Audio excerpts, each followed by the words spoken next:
Greetings, my friend. Thank you for taking the time to watch this video. If you decide to subscribe to my channel, it would truly mean the world to me. Your support makes all the difference. Let's get started. My name is Warren. I had been in a relationship with Nancy for 3 years when the foundation of what we had together began to feel unsteady. During that time, I believed our connection was genuine, serious enough that marriage seemed like the natural next step.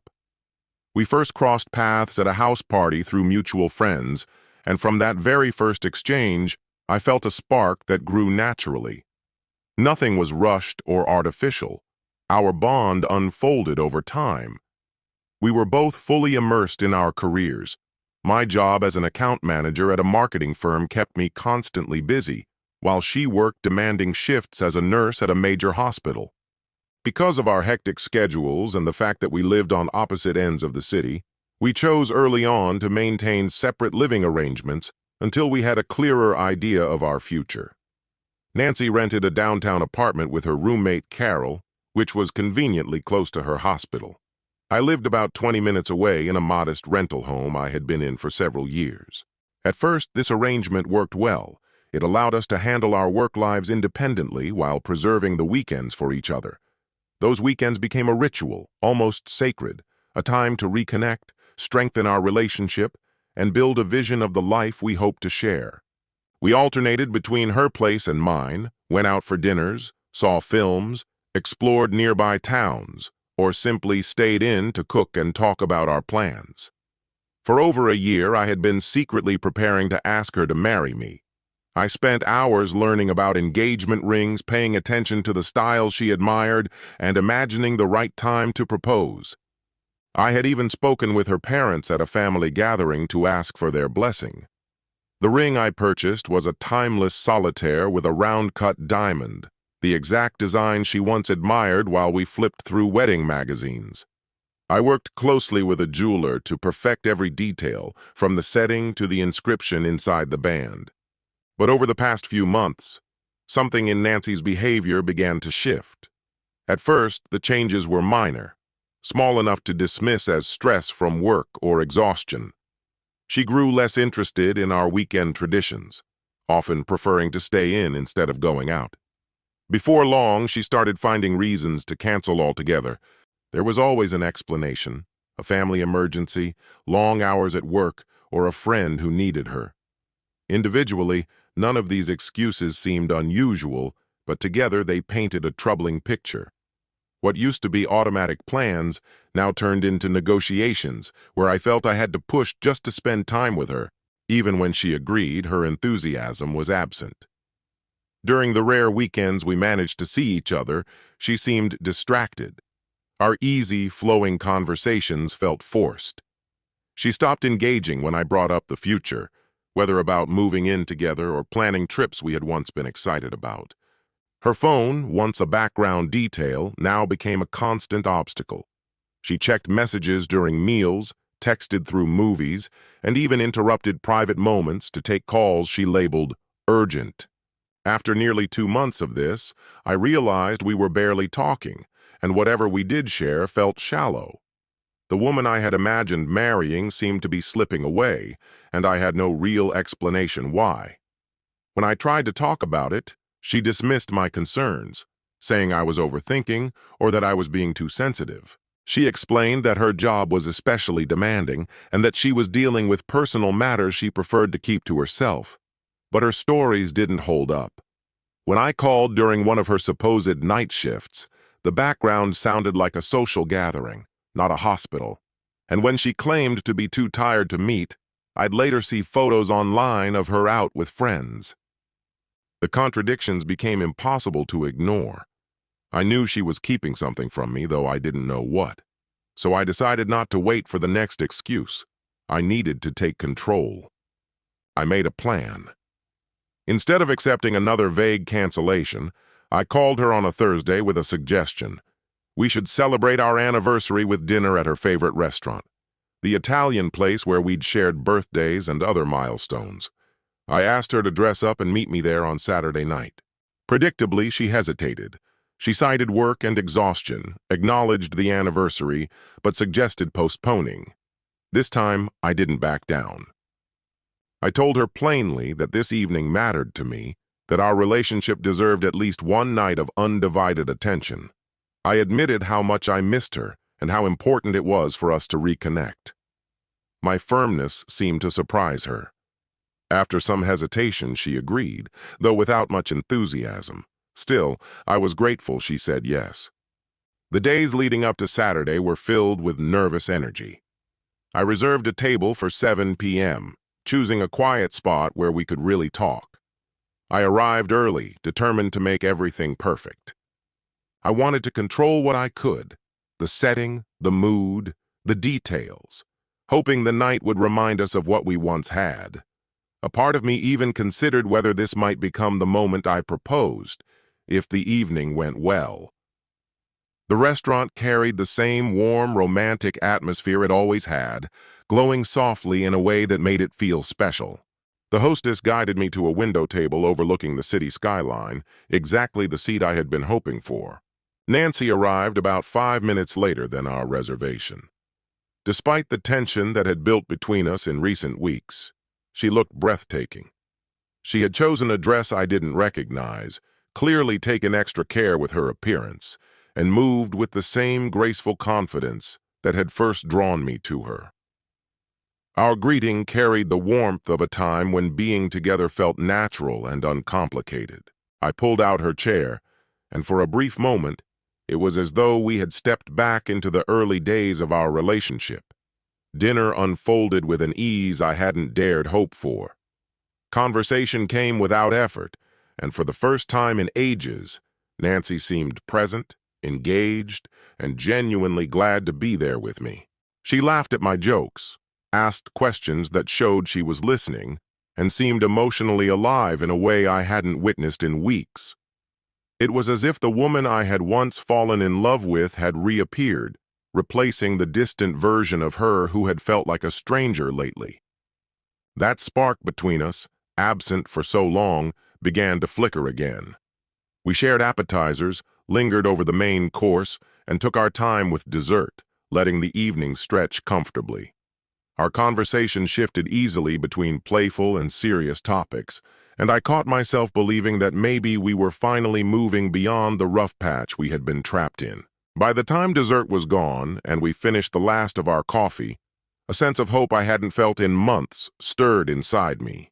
I didn't think the moment was right to propose, but the closeness we had found made me believe that step wasn't far away.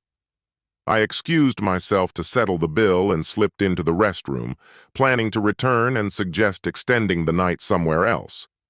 The evening felt too promising to let it end. The restaurant was crowded, and paying the check took longer than expected. As I made my way back, already picturing how to keep the evening going, I spotted Nancy across the room. She was seated with her back to me, phone in hand. Her frequent attachment to her phone lately was nothing new, so I wasn't shocked. But I still felt a pang of disappointment that she couldn't wait a little longer before checking it.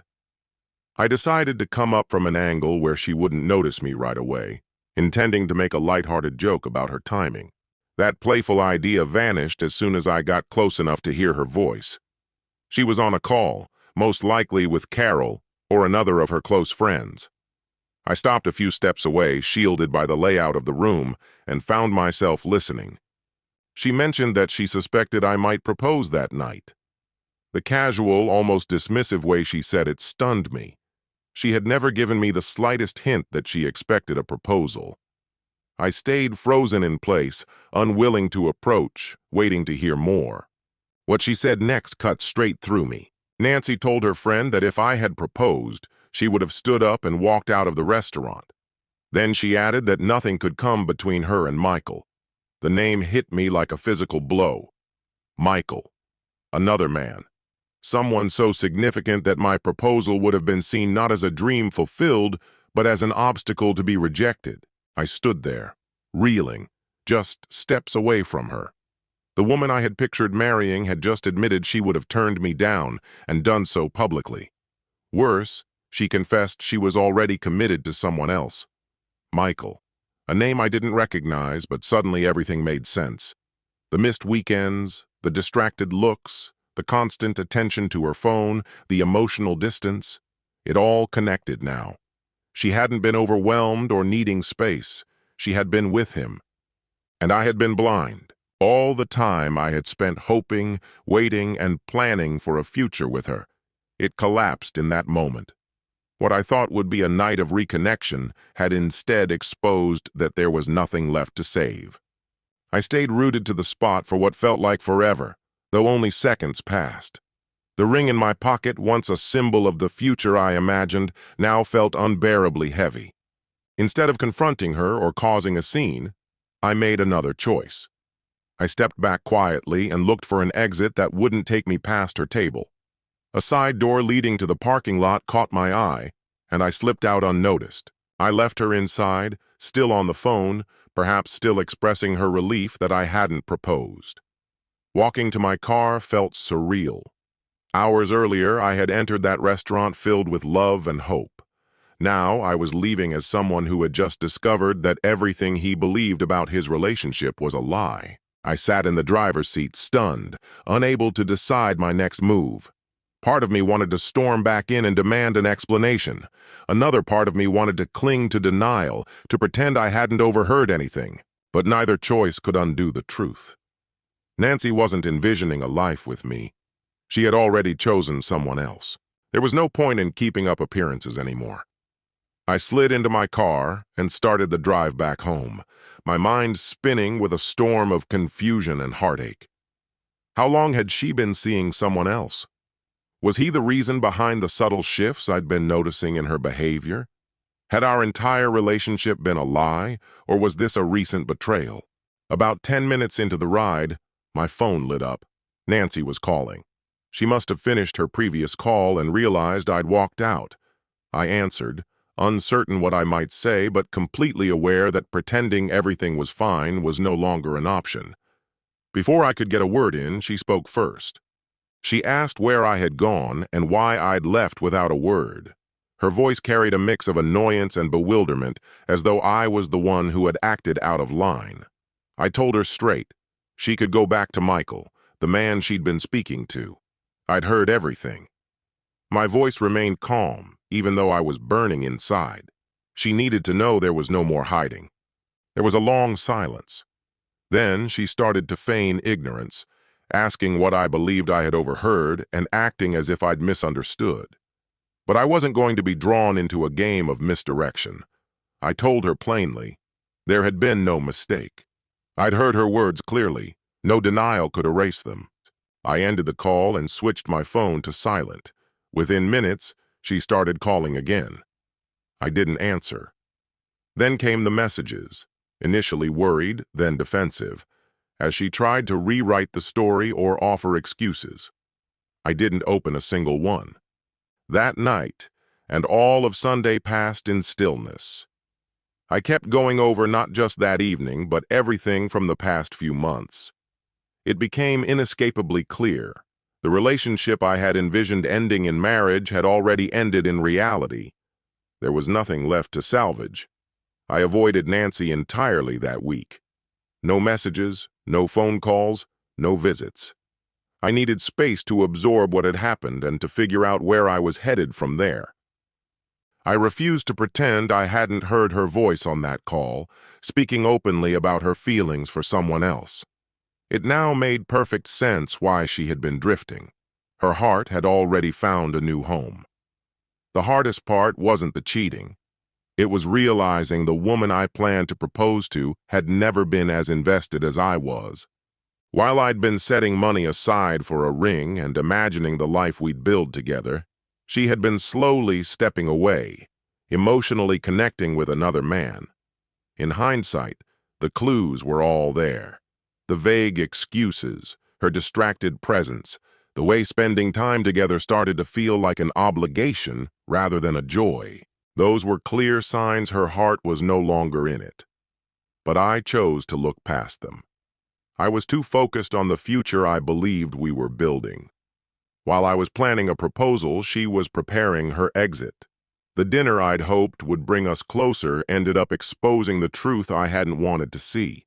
Sometimes the moments that reveal the most are the ones you were never supposed to witness. That night showed me that even the most seemingly solid relationships can be hollow beneath the surface. It reminded me that love, no matter how deeply felt by one person, isn't always reciprocated. But more than anything, it forced me to confront the truth. Sometimes the most honest thing someone can do is finally show you who they really are, even if that truth leaves you shattered. After that week, I never spoke to Nancy again. There was nothing more to say, no reason to seek closure or try to fix something that was irreparably broken. The moment I heard her say she would reject my proposal and name another man, it was over. The ring I had kept hidden for weeks, waiting for the right moment, was returned to the jewelry store that following Monday. The future I had imagined vanished in seconds, erased by a conversation I was never meant to hear. Occasionally, I wonder what would have happened if I'd returned to the table before she made that call. Would she have kept up the act? Would she have ended things on her terms? I'll never know, but looking back, I'm thankful I overheard it. That moment spared me the humiliation of a public rejection. It saved me from investing more time and love into a relationship that had already ended in her mind, even if she hadn't said it yet. The truth was painful, but it was better than living in denial. What was supposed to be a night celebrating our time together became the night I finally saw everything clearly.